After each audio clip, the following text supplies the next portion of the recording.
कभी सोचा है कि हमें असल में कितना खाना चाहिए? ये एक ऐसा सवाल है ना जिसका जवाब हम आजकल की डाइट बुक्स में खोजते फिरते हैं। लेकिन इसका एक बहुत ही सटीक जवाब पता है क्या है? हजारों साल पहले एक पुराने ग्रंथ में। तो चलिए आज इसी राज को खोलते हैं। अच्छा, कभी सोचा है कि बढ़िया सा खाना खाने के बाद भी अक्सर पेट में भारीपन, थकान या फिर पेट फूलने जैसा क्यों लगता है?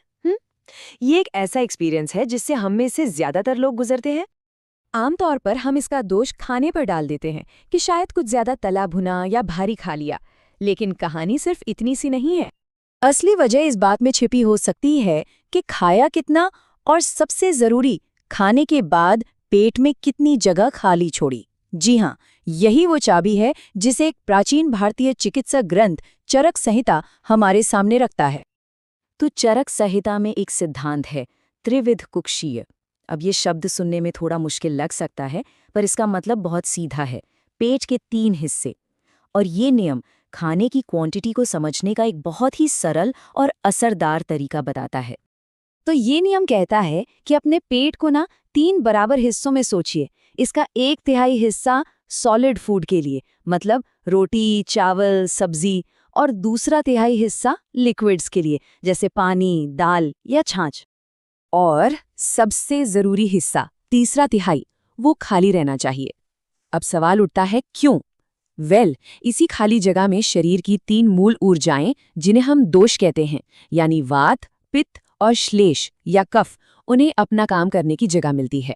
यही एनर्जीज खाने को ठीक से मथती हैं, पचाती हैं, और अगर ये खाली जगह नहीं होगी ना, तो समझिए पूरी पाचन प्रक्रिया ही गड़बड़ा जाएगी।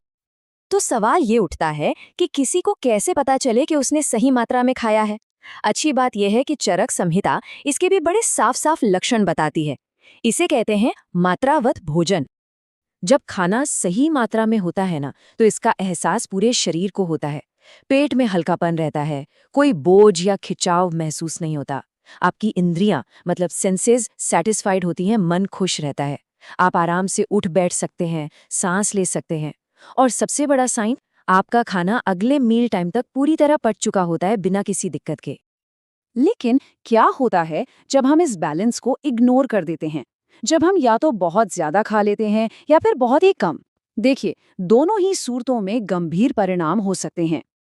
दोनों ही तरह का इम्बैलेंस खतरनाक है।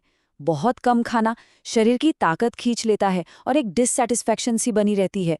और दूसरी तरफ बहुत ज्यादा खाना, जिसे अतिमात्र कहा गया है, वो शरीर के तीनों दोषों को एक साथ बिगाड़ देता है। यही सूजन और दर्द की वजह बनता है, और इसे ही टॉक्सिक अपच की जड़ माना गया है। और यहीं से आम दोष का कॉन्सेप्ट सामने आता है। ये आयुर्वेद का एक बहुत ही पावरफुल सिद्धांत है। ये एक चेतावनी है कि जब खाना ठीक से पचता नहीं, तो वो पोषण देने के बजाय शरीर के लिए जहर बन सकता है। अगर सीधे शब्दों में कहें तो आमदोष का मतलब है अधपचा खाना, जो डाइजेस्टिव सिस्टम में पड़ा पड़ा सड़ने लगता है। ये शरीर के चैनल्स को ब्लॉक करता है और बीमारियों की नींव रखता है। और इसमें सबसे दिलचस्प बात पता है क्या है? ये कि डाइजेशन सिर्फ एक फिजिकल प्रोसेस नहीं है। ये श्लोक साफ साफ कहता है कि चिंता, गुस्सा या दुख जैसी तेज भावनाएं भी हमारी पाचन की आग को धीमा कर देती हैं। और नतीजा, सही मात्रा में खाया गया अच्छा खाना भी आम दोष में बदल सकता है। जब ज्यादा खाने से दोष बिगड़ते हैं तो वो अलग अलग तरीकों से शरीर में अपने लक्षण दिखाते हैं।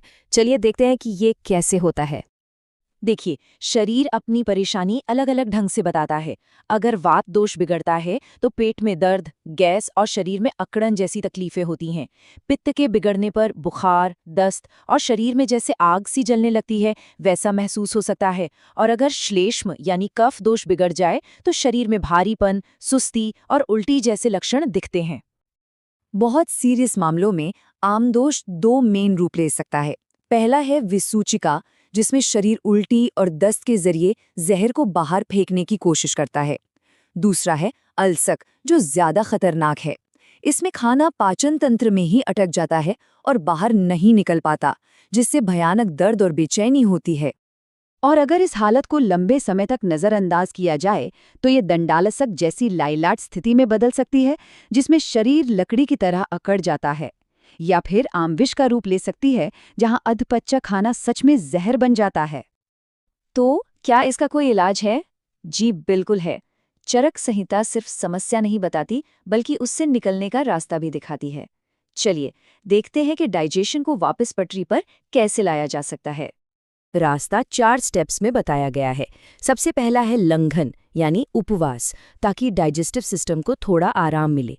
फिर जहर को शरीर से बाहर निकाला जाता है। एक बार पेट साफ हो जाए, तब हल्की पाचक जड़ी बूटियों से पाचन की आग को फिर से जगाया जाता है। और आखिर में जब पाचन शक्ति लौट आती है, तो पौष्टिक आहार से शरीर की खोई हुई ताकत वापस पाई जाती है। तो अंत में बस ये सोचने वाली बात है, आज की दुनिया में जहां हम हमेशा और ज़्यादा पाने की कोशिश में लगे रहते हैं, ज़्यादा न्यूट्रिशन, ज़्यादा सुपरफूड्स, शायद असली सेहत का राज कुछ जोड़ने में नहीं, बल्कि अपने पेट में बस थोड़ी सी जगह छोड़ने की एक सिंपल सी आदत में छिपा है।